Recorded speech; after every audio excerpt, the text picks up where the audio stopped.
Millennium. Hi! Kumusta kayong lahat? Nais kong ibahagi sa inyo ang aking kaalaman. Ang pag-uusapan natin ngayon ay tungkol sa e-commerce. Siguro ang iba sa inyo ay hindi pa familiar kung ano ito. Ano nga ba ang e-commerce? At paano ito nag-ooperate online? Ang e-commerce ay ang pagbebenta ng produkto at serbisyo gamit ang internet. Ito ang panibagong strategiya ng mga business owners para mas marami ang mga customers na pwede nilang maserbisyuhan sa kahit saang lugar sa mundo.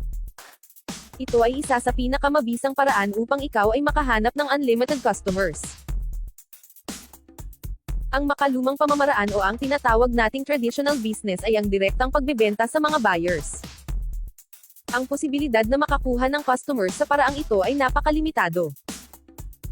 Kaya maraming shops ngayon ang nagsasarado dahil sa paraang ito.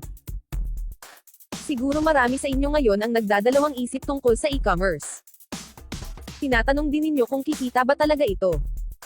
Dahil kadalasan sa atin ay nasanay na sa makalumang paraan ng pagnenegosyo. Sa panahon ngayon kung ikaw ay hindi marunong gumamit ng mga makabagong teknolohiya, ang negosyo mo ay malulugi. Karamihan ng mga negosyante ngayon ay nagbebenta sa mga e-commerce platforms gaya ng Lazada at Shopee. May isang strategiya ang e-commerce na tinatawag na affiliate marketing. Ito ang paraan kung saan ebebenta mo ang produkto ng ibang tao sa website mo. Ngunit ano ba talaga ang affiliate marketing? Magbibigay ako ng halimbawa na sitwasyon. Si Roy ay isang negosyante na nagtitinda online. Mayroon siyang sariling website. Ang produkto na ibinibenta niya ay beauty products. Naisipan ni Roy na magdagdag ng produkto. Si Jean ay kaibigan ni Roy na nagtitinda ng damit. At si Cleo na nagtitinda ng mga artificial flowers. Naisipan ni Roy na ilagay ang mga produkto ng kanyang mga kaibigan sa website niya. Kapag ang produkto nila Jean at Cleo ay naibenta, si Roy ay makakuha ng commission sa kanyang mga kaibigan. Isa lamang ito sa mga halimbawa ng affiliate marketing. Ngunit alam nyo ba na may bagong Philippine company ngayon na nag-a-adopt sa pamamaraan ng affiliate marketing?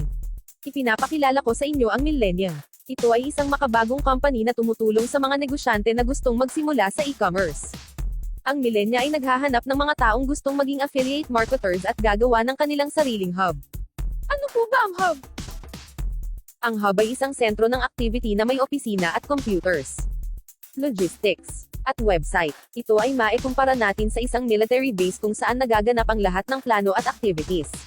Kung ikaw ay isang hub owner, pwede kang magpasok ng kahit na anong legal na negosyo sa iyong hub.